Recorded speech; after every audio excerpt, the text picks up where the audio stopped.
No, I'll just say thank you all very much for having us. And I'm going to leave it to Asher, who's our fantastic HMLP manager, to give you an overview of the program. And happy Friday, everybody.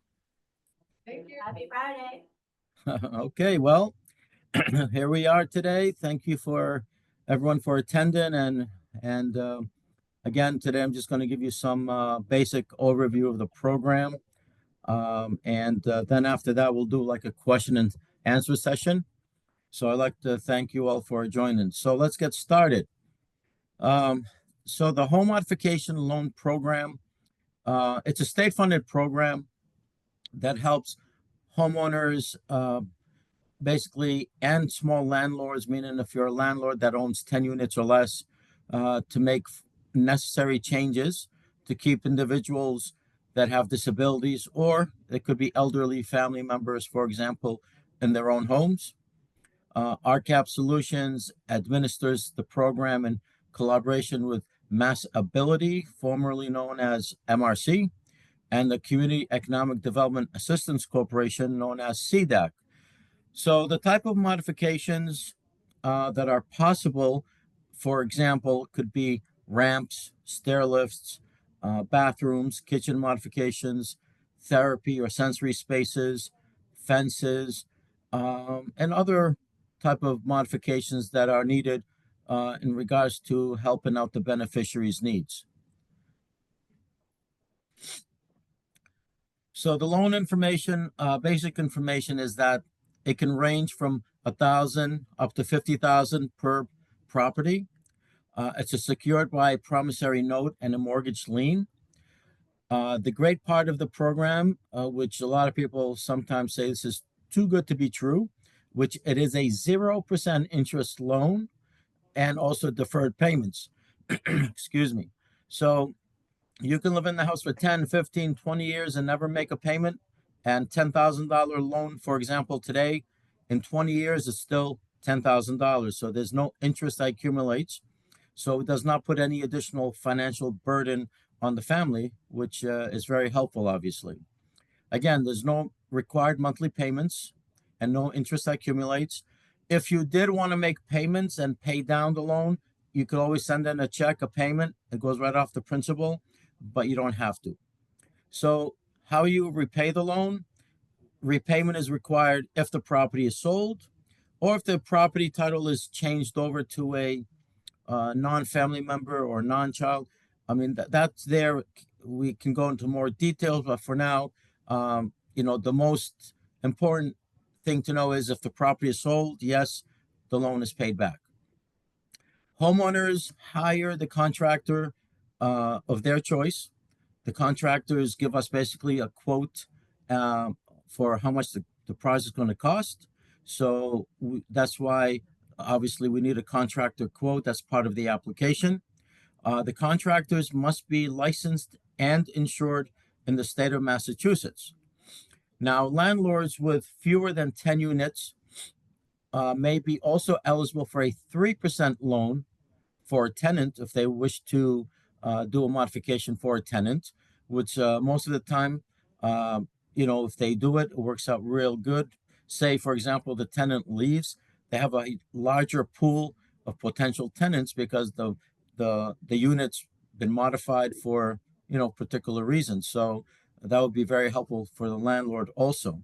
However, if the landlord is renting to a family member, the landlord might be able to be eligible for a 0% interest loan. So with that there, every kind of application is somewhat different. So we'd have to ask the questions to know which way we're going to go. So we also do loans for manufactured homes, mobile homes.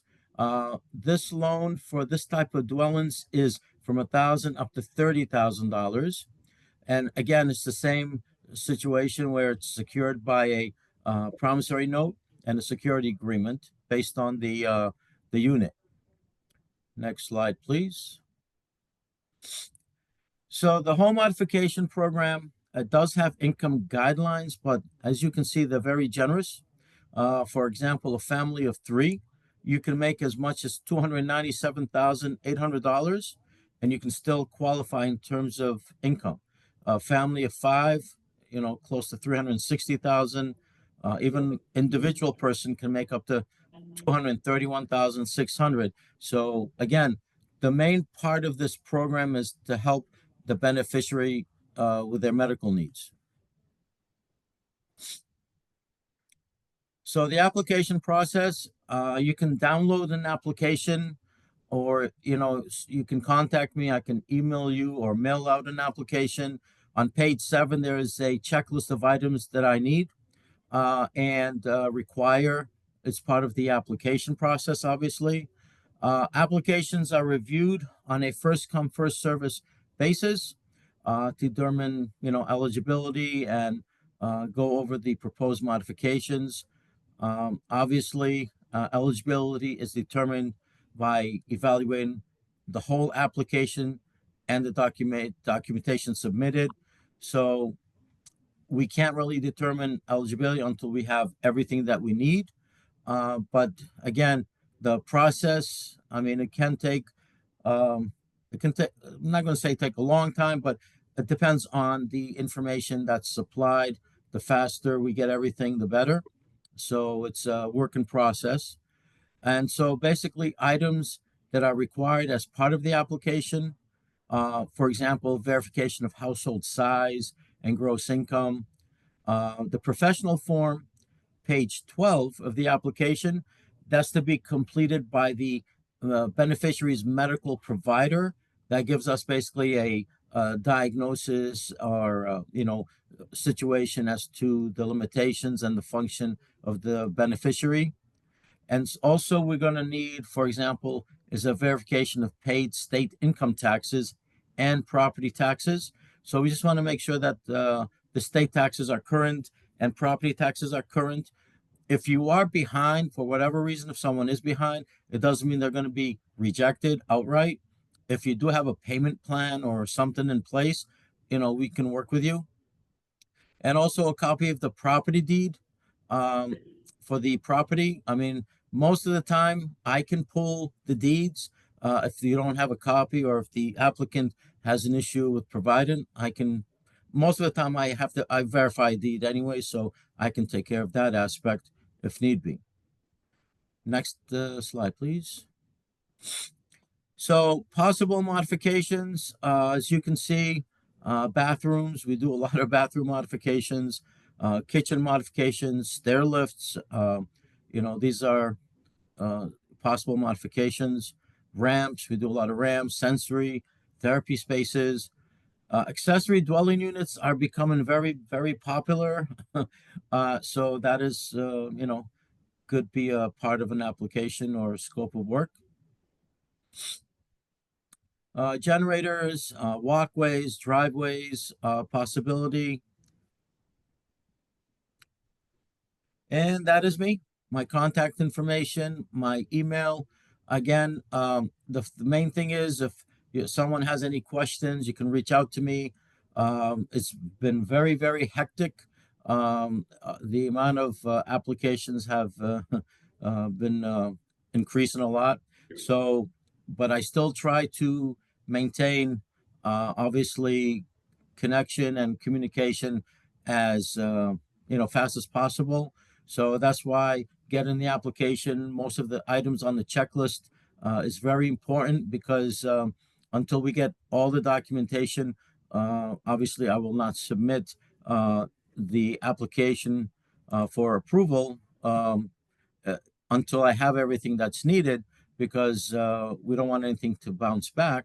But again, the process, it can be, short-term process or it can be long-term. Depends on the applicants and the responses that we get from the applicants themselves. So with that said, thank you for listening.